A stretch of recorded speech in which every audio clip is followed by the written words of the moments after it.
Good evening. I'm John Batchelor. This is the John Batchelor Show. Afghanistan. I know later on tonight we'll talk much of the negotiations with Iran, with the suspect nuclear weapons program, but you will recall that Afghanistan, where the story begins in 2001, remains a battle zone for the ISAF and is for the forces of the United States. And we're told, the most recent reporting, that the National Security Advisor, Susan Rice, making her first overseas embassy as National Security Advisor, has been in Kabul for 3 days talking to Hamid Karzai, and the conversation is not happy. I will characterize this conversation as in need of analysis, in addition to the fact that the Loya Jirga, this meeting of Afghanistan dignitaries these last days, have come up with a list of demands, negotiations, talking points to the United States.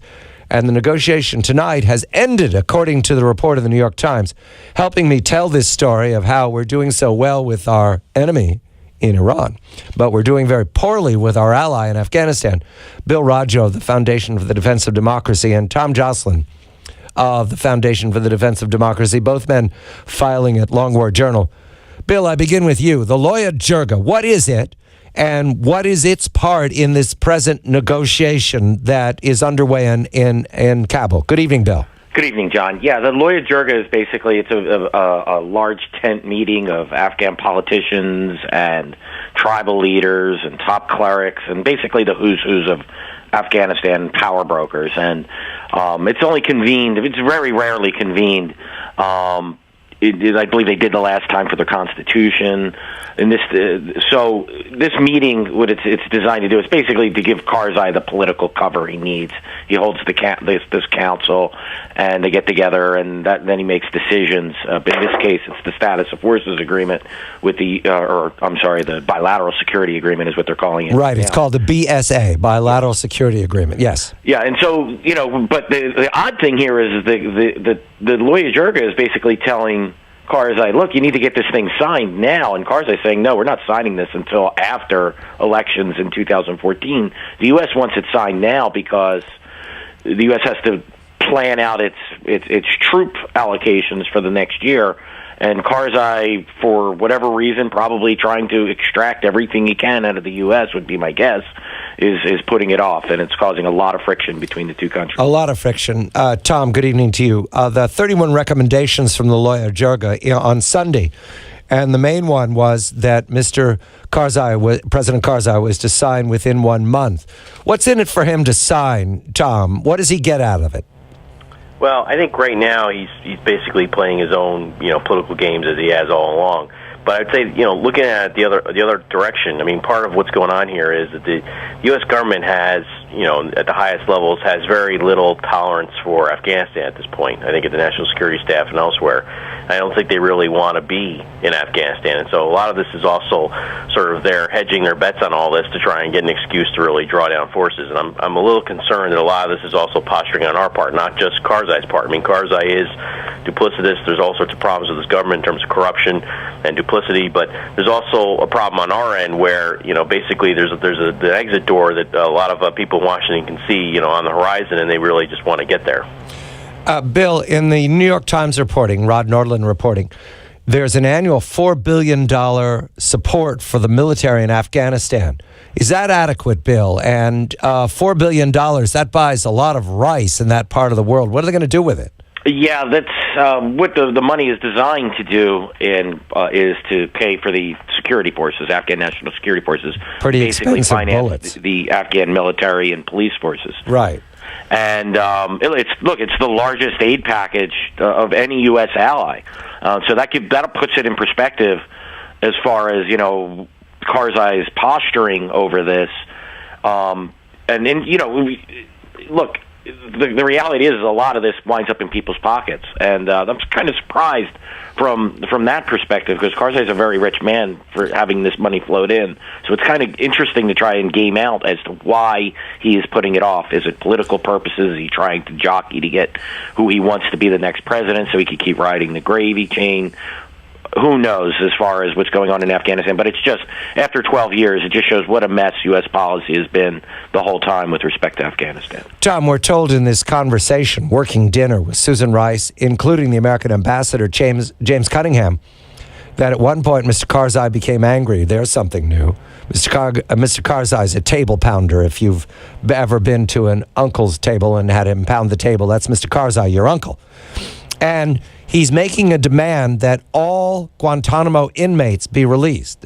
He says that's from the Loya Jirga. Now, what are the terms of this negotiation, Tom? Because that seems like a fantastic claim by Afghanistan to reach into Guantanamo before they take our $4 billion. Well, they've been after this for a while. We've been tracking this in the Long War Journal. These demands are not new. They go back years now, where Karzai and his government have been demanding the release of Guantanamo detainees, top-level guys. I mean, the point here is not that, I saw one commentator say, what does it matter, basically, if just a few, high-level Taliban guys or whatever are released from Guantanamo in Afghanistan.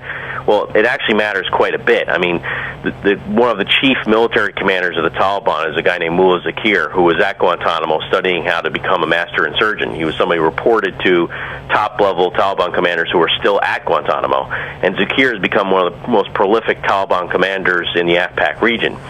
He's made decisions that have impacted the lives of thousands and thousands of people. So it does matter. And some of the guys that Karzai's government are demanding be released are absolutely the worst of the worst. These are guys who are not just loyal to the Taliban, but who have long-standing ties to al-Qaeda going back to the 1990s and were deeply in bed with al-Qaeda and Osama bin Laden. These are guys who are hardened commanders, and they could do real damage if they get back in the game. We're told, Bill, that Mr. Karzai has been presented with very few options, actually none, that he either signs it or we leave and he doesn't get any assistance. Can the United States just dump Afghanistan? Is that a credible negotiating ploy, Bill? Can the U.S. The U.S. dumped Iraq. So, yeah, I believe the U.S. probably can, and I think the administration honestly would prefer to do this. So, the administration didn't pay any political price for passing aside Iraq, for letting those successes go to the wayside and springing a whole new insurgency in Syria and whatnot. And I don't believe the administration is all that concerned about Afghanistan as well. If they can get an agreement and ride it out, that's fine. And if it doesn't happen, I think the administration will be just fine with that as well. They'll do what they've done all along. In Iraq, they pointed the finger at Maliki's fault. Maliki, he's this, he's that. And they've done the same with Karzai. I mean, this is an administration that's called him a drug addict and all kinds of names. I mean, maybe it's true. However, you just don't do that with an ally.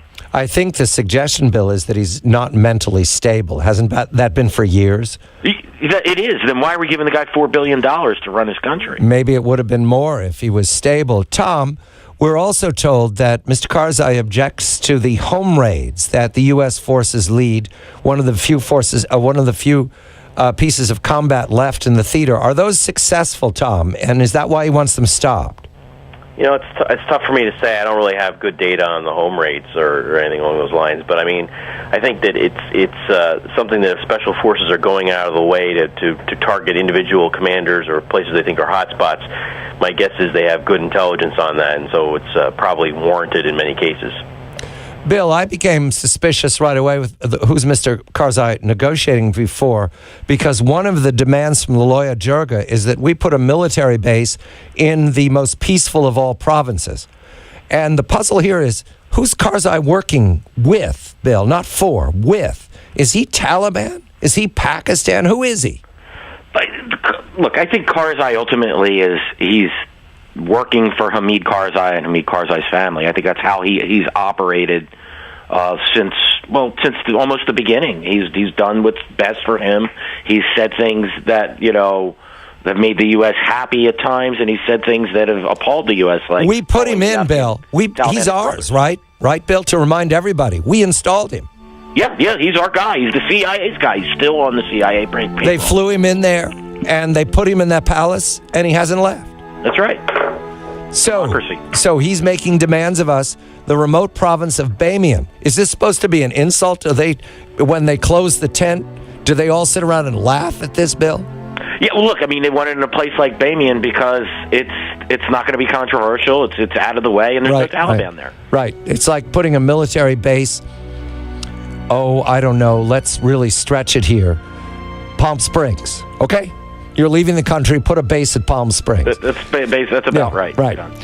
Bill Roggio and Tom Joscelyn. We're going to move to another part of the conflict, North Africa next, with Tom Joscelyn, and we'll also pay a deal of attention to Syria, because that conflict zone is coming into focus after the Iranian negotiation. We negotiate with Iran successfully, but it's not going well in Kabul. I'm John Batchelor.